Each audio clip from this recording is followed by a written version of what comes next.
HITV began to operate after you visited London. I believe something happened. Was it operational challenges? Was it infrastructure? Was it policy, like Chinaya said? Why did they go down? That's one. Next one, multi-choice is still increasing bouquets, and we have to do advocacy to get them to drop it. Now, young people need to get their businesses out. Like she said, what have we benefited from what you achieved several years ago? Have we lost time or have we made progress? Okay. Well, I would endeavor. It looks like there are people having another session behind us. Anyway, it's extreme. Is it me? Well, okay. So it's important to have a proper understanding of the background to what Obina just said. And so I was in government up to 2007. And so sometime in 2004, Nduka Obiagbena, the publisher of This Day, brought some information to our attention. And that information suggested that Nigeria was being discriminated against in the bids or the bidding for the broadcast rights for the English Premier League. Now, you know how much our people love soccer. And so if you have any satellite TV operation, or if you have any of those kind of broadcast businesses, and you didn't have such premium content like soccer, it meant that your business was literally going to go bust just in a moment.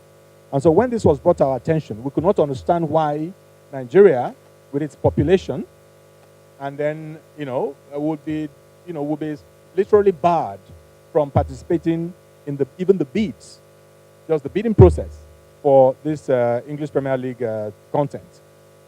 And so we made inquiries, and our inquiries revealed that it was not based on any logic, okay? It was not based on any logic. And so when I studied that document that was given to me by Nduka, I sent it to the then DG of the Broadcasting Commission. And I said to him, please review and advise. It's a very popular, kind of, the way, you many things, so say, please review and advise. So he came back to me and said to me, oh, I don't mind them, just leave these people. I said, no, I can read, I can write. This makes a lot of sense.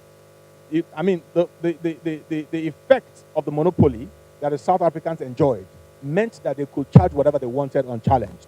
And so we thought that, listen, Nigeria is a huge market.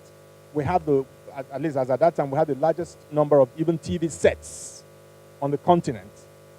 And our population, as at the time, was rated at about 175 million.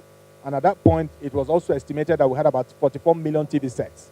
Now, our closest competitor was South Africa, with a population of just a little above 40 million. And the TV sets was estimated at about 25 million. And we said to them, listen, guys, any which way you look at it, without Nigeria, this Premier League thing is not profitable for you. So we mobilized and went to London to engage the British government, to engage the English Premier League, the management of the English Premier League.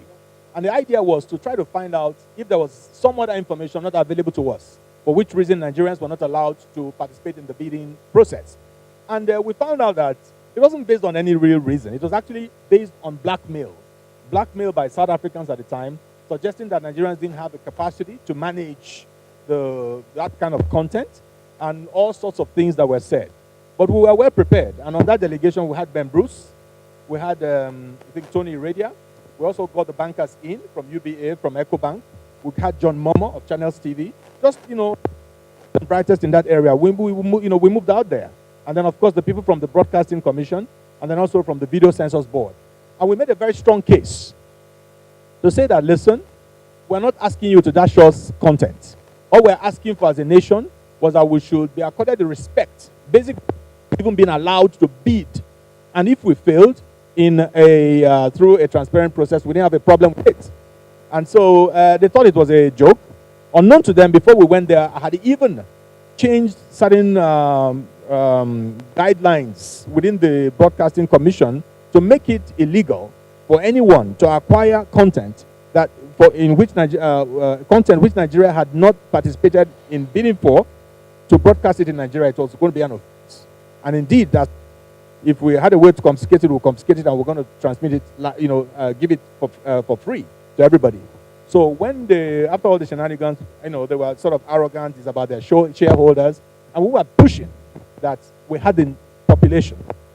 We had the population in Nigeria, and they thought it was a joke.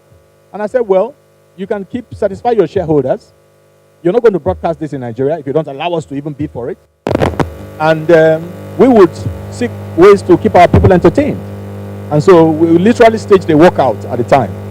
And before I got to the car, the British Minister of Sports was on the line asking for a private meeting. I said it wasn't part of my itinerary, and I declined. But after much pressure, we then agreed to meet. And we took him through the presentation that we shared with the Premier League, the management of the Premier League. And he said this made a lot of sense. We were not asking for some donation of content. We just said we wanted to bid. And so today the rest is history. We were then allowed to bid, and Nigeria won the bid. And we gave them something else. We said to them, listen, in order to make it even more profitable and to make sure that no nation or no group of people hold a monopoly over this, we said break it into bouquets, into Class A matches, Class B, and Class C matches. And I said for free, you're going to get even more money because you're bidding for these things. People are going to bid in silos. And that's why you see it's possible for, say, for DSTV can be broadcasting certain classes of matches, and then say NTA and AIT, they have their own, and then other people around the continent have their own. That was the model they adopted. Now, why, so we came home and everybody was so excited, but we did what government was supposed to do, which is to defend her citizens, to defend her sovereign rights, to really open doors for the private sector. That is what responsible governments do around the world. And that was exactly what we did. Now, for the records, I had none, and I still do not have any personal interest or stake in HITV. And I've been asked this question many times because people believe that you cannot go to that extent if there is no personal interest. So I want to put on the records that I have absolutely no personal interest. And I tell you, you asked a question, what happened eventually?